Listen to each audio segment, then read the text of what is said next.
I am Miss Jane, and I am here with Family Friday at Camp SPL, and we have a very special guest today. It is Ashley with the Fairfield Foundation. The Fairfield Foundation does archaeology, preservation, and educational outreach, and Ashley is going to show us how to make a Virginia Indian-style mini clay pot. If you signed up for one of our virtual to-go packs, you should have gotten a bit of air-dry clay, and so you can follow along with Ashley's video. If you did not get one of our to-go packs, you can still follow along at home with us. You just need some clay, or if you don't want it to dry out, you can always use Play-Doh, or you could even use clay that you bake in the oven. And I hope you have a great time with Ashley. Here she is. Hi everyone, my name is Ashley McHouston. I work for the Fairfield Foundation in Gloucester, Virginia. And we do archaeology, historic preservation, and educational outreach. And today I'm going to show you how to make a Virginia Indian style mini clay pot. So the techniques that I'm going to show you today I learned by visiting the Monacan village in Natural Bridge. So if you want to see the real thing, you should go there and visit. They have lots of cool things to show you. It's a great place with really great people. So definitely go visit as soon as you can. But for today, I'm going to show you a very basic version. So we're going to use air dry clay from Crayola. You can buy this at Walmart, Target, basically any supermarket, anywhere that sells art supplies. It's air dry, so all you have to do is make your pot and then wait, and by the next day it should be nice and hard. And this is the style of pottery that we're trying to make. So this is pretty typical Virginia Indian style pottery. It's got a round bottom. It usually has some designs on it. So there's some examples of designs, and I will show you that a little bit later. So we're going to get started. So I always start with a little ball of clay about that big. Again, we're making little mini pots. So if you want to make a bigger pot, you can use more clay, but we'll start small today. So I'm going to start by tearing off a little piece about that big, so a little less than half of it, and we're going to roll that into a ball. So you're taking your smaller piece and kind of rolling it in your hands to make a little ball like that, and then we're going to make a pinch pot out of this piece. So you're going to take your thumbs and press them into the center and kind of turn it around like this until you make kind of a bowl-shaped disc. See that? And this is going to be the base of our pot. So this is what gives it that rounded bottom. So once we're happy with that, we're going to take our big ball and we're going to start taking off little pieces of it and turning them into snakes, kind of like you do with Play-Doh.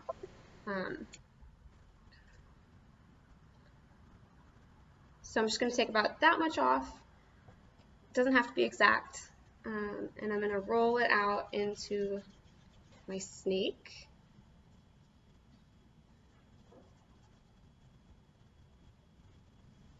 Like that. And then I'm going to place the snake on top of the little disc that I made. Like that. So basically what we're going to do is we're going to stack each of our coils on top of that base that we made, and that's how we get the height in the bowl. And then what you're going to do to make it a single piece is squish the clay together. Just like that. So we're just going to keep doing that until we get the height that we want. So you see how that's one piece? Alright, so we're going to keep making our snakes and building on top of that. The longer the pieces you make, the wider the pot is going to be. The smaller you make them, the tighter the circle is going to be. So if you want it to be kind of a round shape, then you'll start with small coils and then go big and then go small again. If you just want it to go out, then you'll start small and make them big. So I think I'm going to try to make mine come small at the top and wide in the middle. So I'm going to take another piece. I'm going to try to make this one a little bit longer. So I'm just going to make my snake.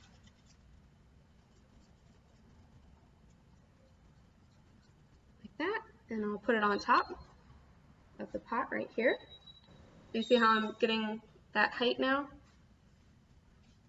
It's getting a little bit wider. And I'm just using my fingers to smooth those edges so that it becomes a solid piece. And this is called a coil pot.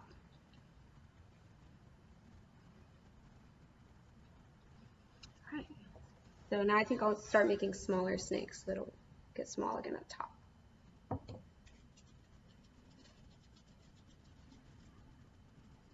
So keep doing that.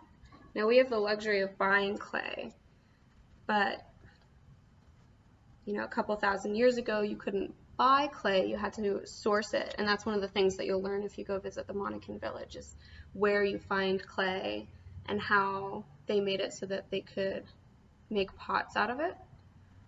So that's all very cool stuff to learn too.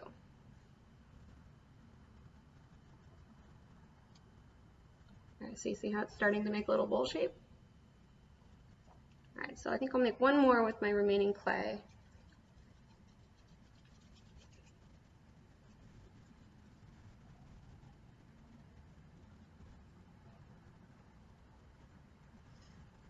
Put that on top. So you see how it kind of sits on the inside? That's what gives you that bowl shape.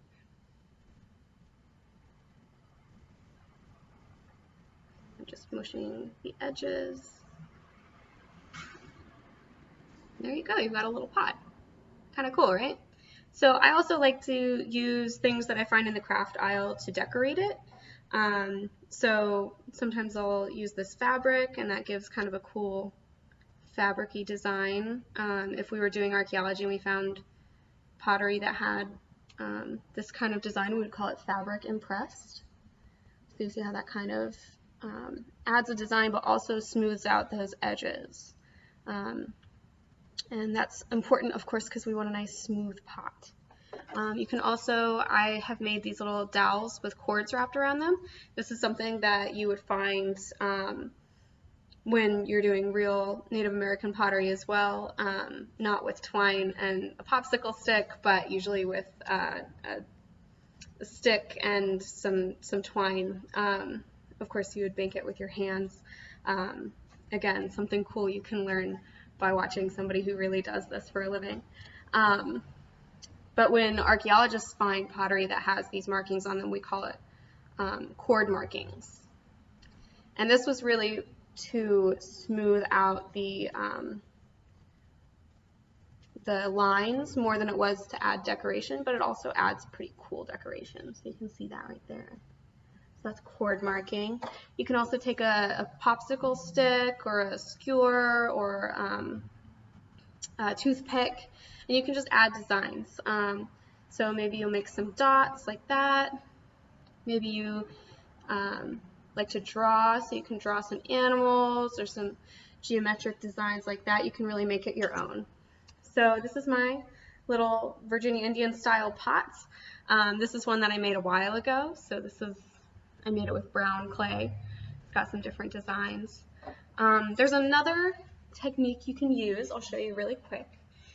So this is, if you don't want to go through all of the coiling and building, although you should try, this is kind of a simpler one. So I'm just going to show you a pinch pot. So you're basically going to make it the same way that you made the base for the other one, but you're just going to do it for the whole thing.